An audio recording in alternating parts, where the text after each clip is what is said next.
আসসালামু আলাইকুম। আমি মোহাম্মদ আব্দুল মমিন পলাশ, 1 থেকে 12তম নিবন্ধনধারী এবং শিক্ষক সমিতির সম্মানিত সভাপতি এবং আমার বড় ভাই আইজুল হক রাজা ভাই আছেন। গতকাল আমরা প্রধানমন্ত্রীর দপ্তরে আমাদেরকে ডাকা হয়েছিল 2 সদস্য বিশিষ্ট, আমি এবং আমার সহযোদ্ধা রিয়াজ ভাইকে ডাকছিলেন মেহেদুল ইসলাম এবং প্রধানমন্ত্রী দপ্তর থেকে।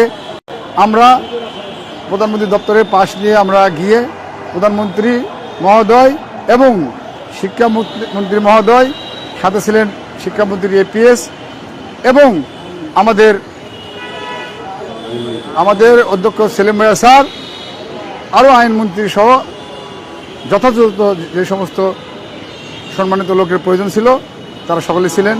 এবং প্রধানমন্ত্রীর প্রেস বিজ্ঞপ্তিতে আমাদের জানিয়ে দিয়েছেন এবং বলেছেন যে আপনাদের 1 থেকে 12তম যারা আছেন আপনাদের সমস্ত এগুলো একটা সার্টিফিকেট বাছাই করে আপনাদেরকে প্রজ্ঞাপন ছাড়া হবে।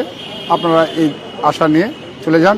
আর সমস্ত নিবন্ধনধারী আমরা সুশৃঙ্খলভাবে যাতে বলছে এবং আমাদেরকে ভালো সুসংবাদ দিছে এই প্রত্যাশা করি এবং 1 থেকে 12তম অতি তাড়াতাড়ি আমাদের চাকরি হবে এই প্রত্যাশা করি। আসসালামু আলাইকুম, ধন্যবাদ।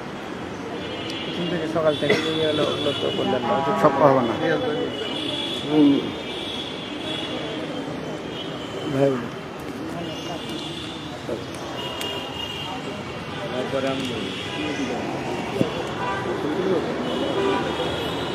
বিসমিল্লাহির রহমানির রহিম।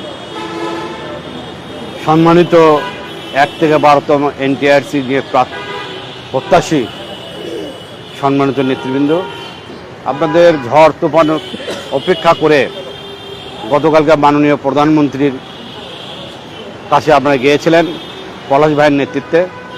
পলাশ ভাইয়ের নেতৃত্বে 2 জন প্রতিনিধি মাননীয় প্রধানমন্ত্রীর পাশ দেওয়া হয়েছিল সাক্ষাৎকার করার জন্য। আপনার অত্যন্ত কষ্টদায়ক হলেও বিষয়টা সত্য, মাননীয় প্রধানমন্ত্রী বিশেষ করে বিবেচনাধীন নিয়েছেন এবং গুরুত্ব সহকারে আপনাকে দেখেছেন কথাবার্তাগুলো।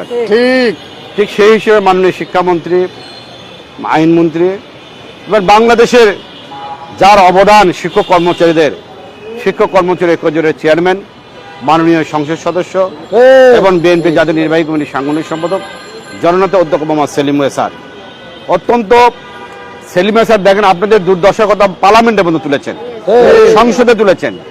তারই সুবাদে গতকালকার মাননীয় প্রধানমন্ত্রীর কাছে আপনারা সাক্ষাৎকারের সুযোগ পেয়েছেন, 2টি কথা বলারও সুযোগ পেয়েছেন এবং